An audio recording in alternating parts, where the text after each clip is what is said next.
செந்திலோர் அலங்காரம் நீக்கும் நம் அகங்காரம், கந்தனவன் பாதாரம் அதுதான் ஆதாரம், அதுதான் ஆதாரம், அதுதான் ஆதாரம்.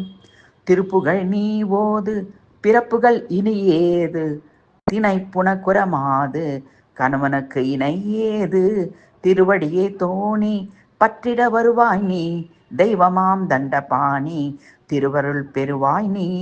அவன் தரும் விபூதி அதுவே பெரிய நிதி, அவனன்றி யார் கதி அடைவாய் அவன் பதி. அவனது படை வீடு அதையே நீ நாடு, அன்புடன் நீ பாடு வருவான் உன்னோடு, வருவான் உன்னோடு. செந்திலோர் அலங்காரம் நீக்கும் நம் அகங்காரம், கந்தனவன் பாதாரம் அதுதான் ஆதாரம், அதுதான் ஆதாரம், அதுதான் ஆதாரம்.